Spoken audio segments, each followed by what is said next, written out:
The pistol was already back in his pocket. He had failed. The motorcade had sped past too quickly.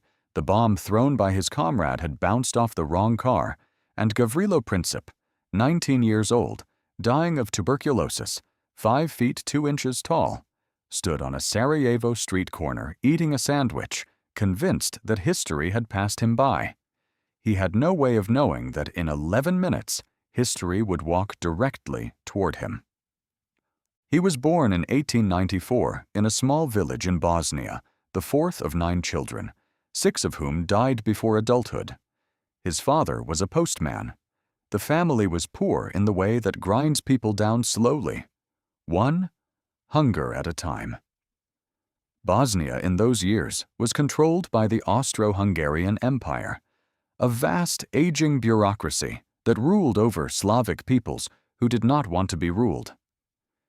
Gavrilo grew up understanding this the way children understand weather, as something permanent, inevitable, and hostile. He was small and sickly, but obsessive about books. He walked 40 miles to enroll in school. Teachers remembered him as intense, solitary, burning with something they could not name. By his teenage years, he had found a name for it himself: nationalism, South Slavic unity, the dream that Serbs, Croats, Bosnians might one day govern themselves. He found his way to Belgrade, the capital of Serbia, and into the orbit of a secret society called the Black Hand, a network of Serbian military officers and ultranationalists who believed that Austro-Hungarian rule over the Slavic Balkans had to end, by violence if necessary. Historians like Vladimir Dedijer, who wrote the definitive biography of Princip in 1966, describe a young man who was radicalized not by hatred alone, but by despair.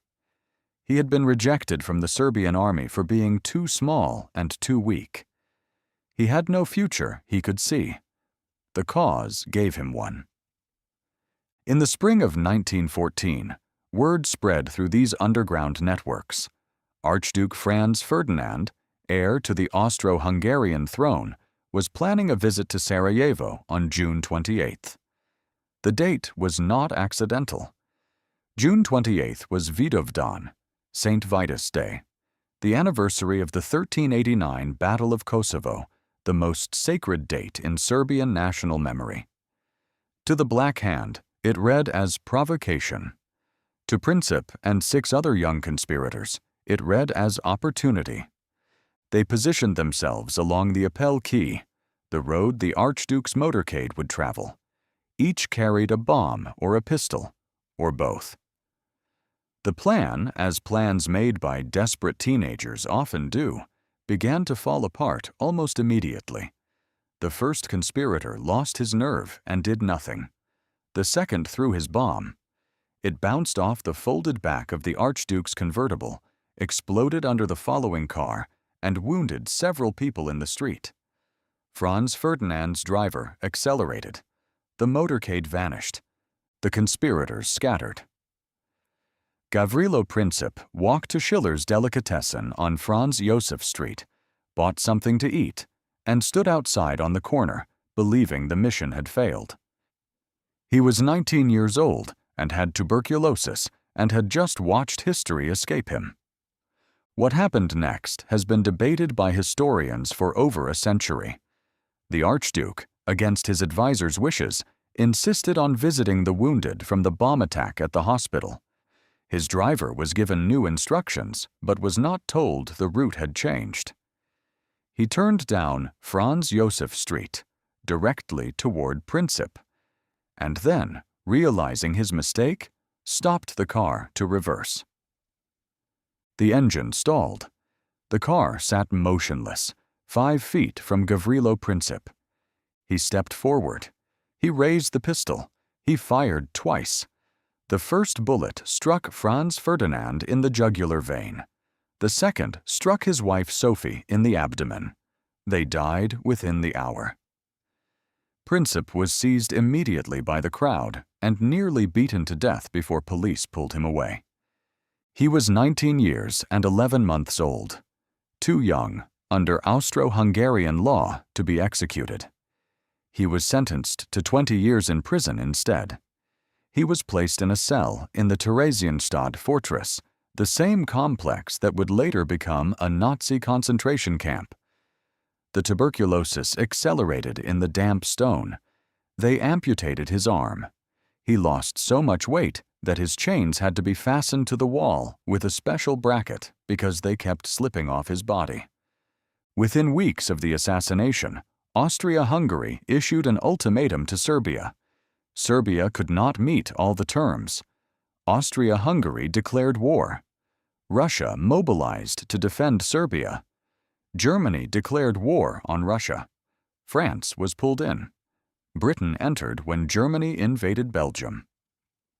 Within 37 days of those two gunshots on Franz Josef Street, the major powers of Europe were at war. 17 million people would die. Gavrilo Princip died in his cell on April 28, 1918, 7 months before the war ended. He weighed 88 pounds. He never learned the final death toll. He never saw the Austro-Hungarian Empire collapse, which it did completely in November of that year. He never saw the South Slavic state he had dreamed of, the Kingdom of Yugoslavia, declared just weeks after his death. Historians have argued ever since about what he really was: a terrorist, a freedom fighter, a pawn manipulated by Serbian military intelligence. Margaret MacMillan, in her landmark 2013 study, The War That Ended Peace, argues that Princip was a catalyst, not a cause, that the war was waiting to happen, that the empires of Europe had been coiling toward explosion for decades. The assassination was a spark dropped into a room already full of gas, but it was Princip who dropped it. His legacy has been claimed and disclaimed by different nations across the century. A plaque was erected at the spot where he stood. It was torn down. A new one was put up. That one was torn down too. Even the ground where he stood has not been able to decide what he meant. A 19-year-old with a pistol and tuberculosis stood on a street corner in Sarajevo eating a sandwich, convinced that history had passed him by. He could not have been more wrong. He was, at that moment, exactly where history needed him to be. And the world has never recovered from the fact that the car stalled. In Sarajevo today, the corner of Franz Josef Street is marked by a small brass footprint embedded in the pavement, the spot where Princip stood. Tourists photograph it without always knowing what it means. Some come looking for a monster.